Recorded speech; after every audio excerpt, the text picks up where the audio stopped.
यह एक जादुई कैबिनेट है। लड़का उस कैबिनेट को धीरे से खोलता है।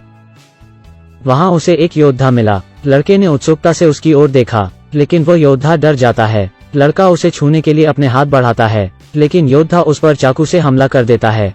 लेकिन जादू से वह भी खिलौने का रूप ले लेता है। उसने उस खिलौने को वापस से जादुई कैबिनेट में रख दिया, लेकिन वो खिलौने फिर से जीवित हो जाता है।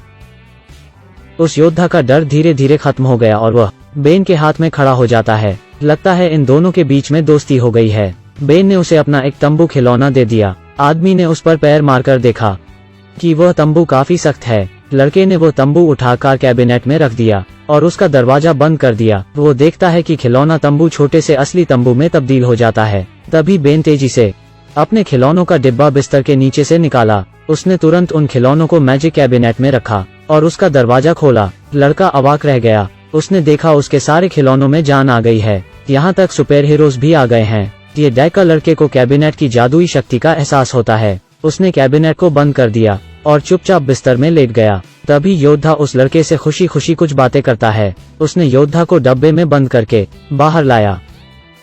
कहा जाता है कि हरियाली, पेड़, फूल और पक्षी ऐसे जंगली योद्धा के दोस्त होते हैं। अचानक वहाँ एक चिड़िया आ गई। उस चिड़िया ने लगभग उस छोटे योद्धा को कहा ही लिया था, लेकिन लड़का उसे सुरक्षित वापस अंदर ले आता है। लेकिन उसके पैर पर चिड़िया ने चोंच मार दी है। बेन ने फिर से जादुई कैबिनेट में खिलौने रखे। तभी डॉक्टर भी खिलौने से बाहर आ गया। उसने योद्धा के घावों पर पट्टी बांधी। काम खत्म होने के बाद लड़के ने फिर उसे जादुई कैबिनेट में रखा। वो फिर एक खिलौने में बदल गया। इस समय योद्धा और बेन अच्छे दोस्त बन गए हैं। लेकिन तभी बेन को कुछ विचार आया। लड़का खिलौना को जादुई अलमारी में रखता है। वो जादू होने का इंतजार करता है। लड़के ने उस सैनिक के फरसे को उससे ले लिया। वो खूंखार सैनिक फिर से खिलौने में बदल जाता है। उसने उस फरसे को योद्धा को सौंप दिया। यहाँ पर एक मिट्टी का छोटा सा घर है। बेन अभी भी उस जंगली योद्धा से बात कर रहा है। वो आदमी काफी ताकतवर रहता है। उस आदमी को भी धनुष बाण चाहिए। उसने एक और खिलौने को कैबिनेट में रखा। लड़का उस आदमी से धनुष बाण छीन लेता है। पता चला कि पुनर्जीवित खिलौना बहुत पुराना था और वो डर के मारे अपनी जान खो देता है। तो बेन अपने गार्डन में एक गड्ढा खोदता है। उसने उस मृत व्यक्ति को दफना दिया। सभी बच्चे स्कूल में है। बेन ने अपने अनुभव को एक निबंध में लिखा। शिक्षक भी इसका सराहना करता है। फिर वो अपने दोस्त को घर ले आया। उसने उसे जादू कैबिनेट के बारे में पूरी बातें बताई। अब उसका दोस्त भी जादू देखना चाहता है। दोस्त भी उस कैबिनेट से खेलने लगता है। तभी कैबिन खोने पर एक घुड़सवार तेजी से बाहर आता है। बेन का दोस्त काफी डर जाता है, लेकिन इस घुड़सवार का कोई जवाब नहीं है। घुड़सवार अचानक से गिर जाता है। सौभाग्य से उसे बेन पकड़ लेता है। दोनों बच्चे उस घुड़सवार को उत्सुकता से देखते हैं। तभी घुड़सवार उसकी तरफ मुड़ा और उसके दोस्त के ऊपर गोली चला दी। खैर, उसे कुछ नहीं होता। बेन अपने दोस्त के चेहरे से गोली हटा देता है। इस समय घुड़सवार ने योद्धा को देख लिया है। उसने तुरंत उस पर गोली तान दी। सौभाग्य से लड़के ने उसे उठा लिया और योद्धा की जान बच गई। लड़के ने उसे एक लकड़ी के ड्रावर में डाल दिया और उसे बंद कर दिया। दूसरे दिन बेन अभी भी चैन की नींद सो रहा है। तभी वो जंगली योद्धा और घुड़सवार लड़ाई करने लगते हैं। लड़का एक जूते के पीछे छुपकर वार करता है। एक शॉट से योद्धा घुड़सवार की टोपी उतार देता है। तभी बेन जाग जाता है। लड़का लड़ाई को रोकने की कोशिश करता है। दोनों आदमी आपस में लड़ाई कर रहे होते हैं। इन दोनों को लड़ने से रोकने के लिए बेन उन्हें एक छोटे बैग में पैक करता है और उन्हें स्कूल ले आता है। तभी बेन के दोस्त ने उन आदमियों को बाकी बच्चों को दिखाता है।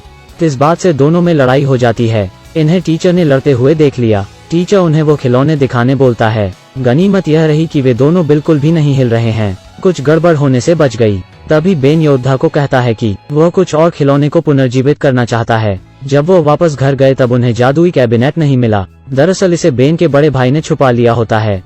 लेकिन बेन को चाबी नहीं मिल रही है। कुछ खोज के बाद उन्हें चाबी मिल जाती है, पर वो चाबी बाहर नहीं आ पा रही है। तो इसे निकालने के लिए योद्धा को नीचे भेजा गया। इस समय कुछ खतरा महसूस होता है। बेन बहुत चिंतित है। उसने उस योद्धा को बाहर निकाला। वो देखता है कि योद्धा के पैर में चाबी लटक रही है। जब वे खुश होते हैं, एक बड़ा सा चूहा बाहर आता है, लेकिन लड़के ने योद्धा को चूहे से बचा लिया। तभी बेन ने उसकी पत्नी को भी जीवित करने का फैसला किया, लेकिन ऐसा करने से योद्धा ने मना कर दिया। वो अपने मूल जीवन को बर्बाद नहीं करना चाहता था। योद्धा अब गोली चलाने वाले लोगों में धनुष बाण चलाता है। उसने एक तीर घुड़सवार में चला दी। घुड़सवार नीचे जमीन पर गिर गया। योद्धा उसको अंतिम विदाई देता है। उसने डॉक्टर को पुनर्जीवित किया और घुड़सवार को ठीक किया। वो घुड़सवार बच जाता है। वे अच्छे दोस्त भी बन गए। तभी इन्होंने नैन वापस पुतले बनने का फैसला किया। दोनों आदमी बेन से अलविदा कहते हैं और वापस से खिलौने में तब्दील हो जाते हैं। बेन उनके जाने से बहुत दुखी है। अगर आपके पास ऐसा जादुई कैबिनेट है तो आप उसका क्या करोगे? देखते रहिए, लाइक, फॉलो और सब्सक्राइब कीजिए।